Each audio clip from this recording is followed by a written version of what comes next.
Welcome back to What Arty Noobs with General Disturbance. This is the Valentine II. It's a Tier 4 Soviet premium light tank. It's located on the south spawn of Lakeville, and this one is under the command of Red Dog Alpha 1. And he's one of only 5 players, real players, in this game. There's an awful lot of bots, and you can tell the bots by the semicolons that precede their name and are afterwards. Well, that Panzer B2, that's definitely a real player, but some of the tanks around us are not. That Chihar over there, that's a bot. The T-70 is a bot, and there's a number of bots going up the valley. Okay, the Valentine II, they made 3,782 of these. They've got a Soviet gun, actually, not a British gun. They've got the F-95 gun, which is 45mm. It's capable of 47 alpha, and it'll penetrate through an anemic 51mm of armor. Yeah, so it's not very powerful. In the game, it actually has 120 rounds per tank, but in actuality, they only had room for 91 rounds in real life. Now, it's actually made from the Valentine II, and they supplied 2,394 of these from Britain and 1,388 of them from Canada.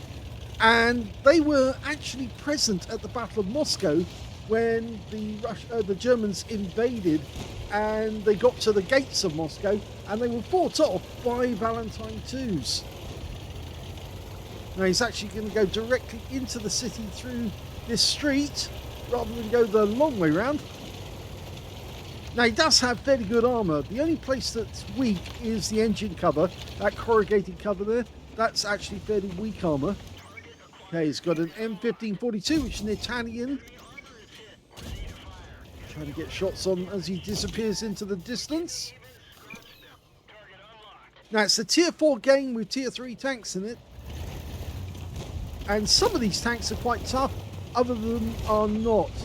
The tanks that have actually gone into the town are bots. And now Chihar. Right, okay, he's pumping rounds into the Chihar. And yes, he's lost his commander, but as that Chihar tries to disappear into the distance, he's getting a solid, run up the rear. Okay, we've got a Panzer III Aslains J just around the corner. Might as well introduce ourselves to him, unless we put another round into the Chihar. Actually, he made a mistake there to auto-aim on, because the guy was moving fast, and the auto-aim just couldn't follow. But now, he's going to tear this Panzer III to pieces, because he's actually not looking at us. He's looking at our teammate, and he's gone. The kill shot, actually, for that one, went to the Panzer B2. Okay, locks onto the Chihar. Now it works, because, of course, he's close, and he's not moving so fast that we won't hit him. But you can see the rounds going in quite nicely. Even though there's a cruiser there, we're going to finish this guy off. And there's another kill. This time, first kill for Red Dog Alpha 1. The Cruiser 3. Well, British tank. Fairly thin on armour. See the Valentine's really punching it to pieces. Trying to get a shot into the engine bay. There you go. Okay, that M15 is not that far away. He's auto-aimed on. Since he's moving directly away from us, there's less radial movement on him, so it's easier to actually get a shot. Let's say lateral movement on him. Okay, we've got an auto-aim again. Firing on the move, probably not the best thing. That's better. And kill shot? Yes, got him. So that's 3 kills now for Red Dog Alpha 1. Now, the actual Valentine IIs not only carried the new gun, the F-95, they also had applique armor in reality. Yes, they put extra armor on it because they weren't happy with the solid armor they actually did have. But in the game, they don't have the applique armor, which is a bit sad, really. Now, auto-aim off, because we're going to hit the turret. It's a T-46. And he does appear to be moving away, which is a bit of a mistake because he's going to get shredded. Oh, we got away with that one just for a brief moment. No, you'd have to aim ahead of him because he's moving. You have to lead the target just a little. Shell velocity's not that fast. It's only 757, so you really do need to aim ahead, get a bit of lead. Okay, there's that T-46 again, just the top of the turret. Oh, our teammate almost ran directly in front of us. And the bot, auto-aiming wouldn't work at this distance. Shells would go into the ground. But it appears the enemy are our cap area, and we just lost one of our teammates to that M8A1. So if we can put that guy out, that would certainly help. It is a bot. He's lost sight of him. Might want to move up on that T-46 in the meanwhile. Oh, we've got another tank come back. It's a Jihar, and it is a bot. And that's good reason to get behind the trees. He just didn't care about driving from the lake road going straight in front of us. Now, the T-46 is probably going to poke out, but we'll just get closer.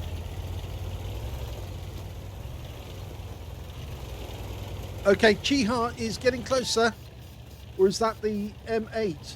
It's the M8. He's actually very close. So he's auto-aimed on. One more shot. And that's his 4th kill.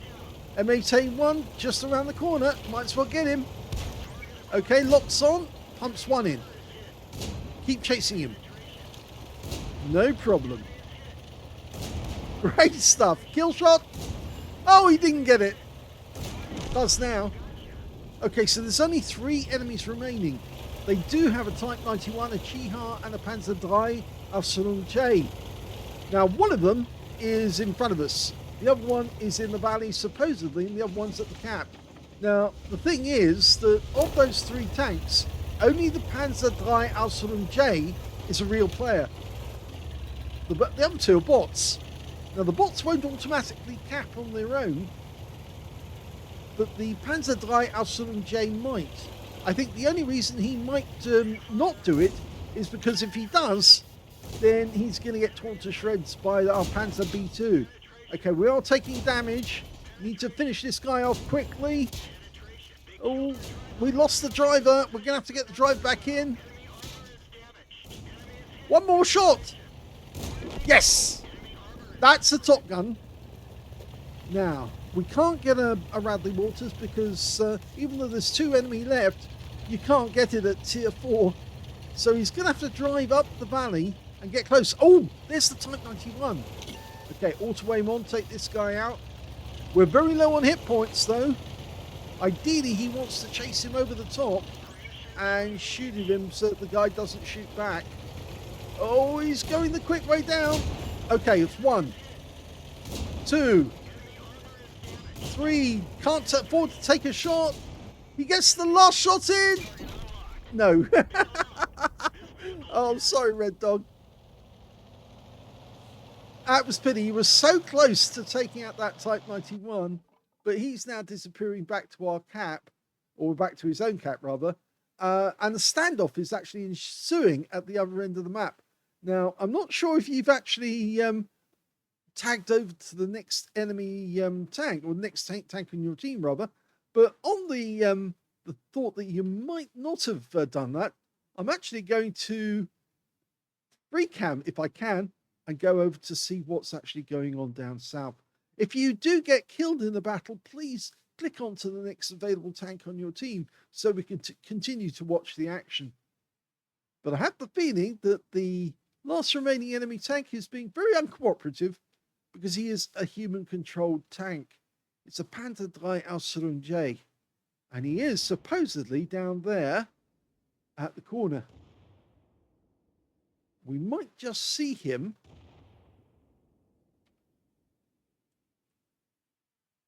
Okay, I'm not very good at free camera. I'm not as good as the guys who are really excellent content creators. They know how to make the camera sing when it goes around targets and looks at them in different directions. And I acknowledge that they are very good. Well, that's interesting. And he's actually behind us. So let's go over here and see what happened. He must have come back around and sneaked up on the corner.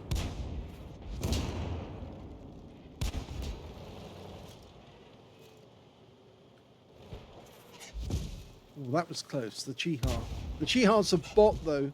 He's not a very good player in terms of botness, because he's a one-shot now. Well, oh, that went into the ground. The Panzer Die Aslains J has buzzed off. But the Chiha is going up the road towards the enemy cap. Okay, so we follow the Panzer Die. See if we can catch up with him. And he is taking fire. Oh, he's a one-shot! Well, this is interesting now, because it might be a bot that gets the kill that wins the game. We've lost sight of him. That's because there's no friendly tanks around here to see where he is. But I'm going to position this camera over this rock here, because whoever it is going to try and spot. The Chiha just went down. The enemy Type 91 just got the kill.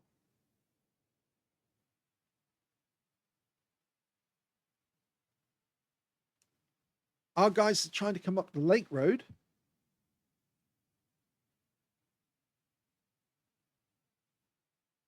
I would have thought the Panzer Die Aslains J might be tempted to double back and go down the valley again. Obviously, he probably thinks the Panzer B2 is actually following him. Valentine, obviously, Red Dog Alpha 1 saying, leave the bot alone and go cap.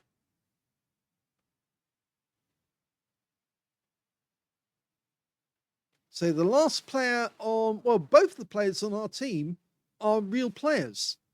Or are they? No, sorry, I'm wrong. The T127 is a bot. Yes.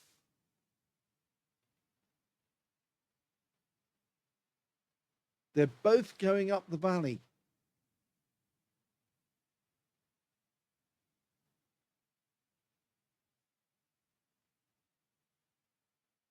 Now, if the Panzer Die Aslains J does go straight back to our cap and start capping, and the Panzer B2 and the T127 both get into the cap at this end, then they could win the game by capping out ahead of the Panzer Die.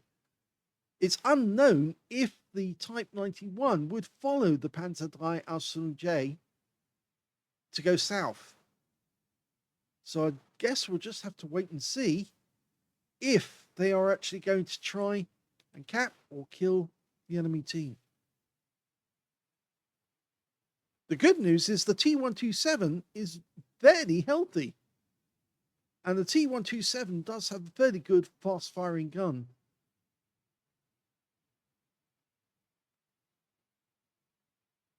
No defensive shots from the... and that's the 2-minute warning. No defensive shots from the Panzer Die. He was a one-shot. T127 needs to stay in the cap. He is staying in the cap. This is good news. And now the Panzer B2 can join him. Forces the enemy to come back. Oh, but the T127 then leaves the cap and goes straight back out into the valley. Well, the Panzer Die Aslains J gets wiped out, and that means there's only one enemy left, the Type 91, and it's probable that he won't come and try and stop the cap. He won't try and reset.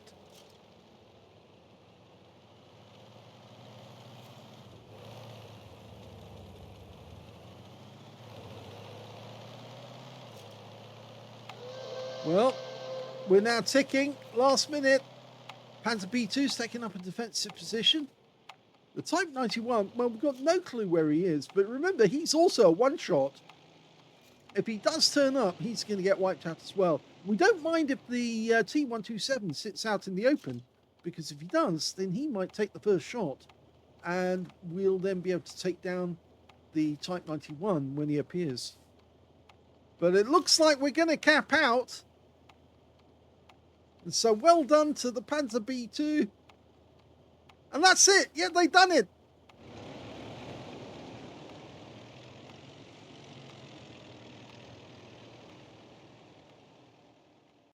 Here's the end of battle results for Red Dog Alpha 1 in the Valentine II. He managed to get an ace tanker out of that game. Congratulations. He also got a duelist for taking down 2 tanks who damaged him.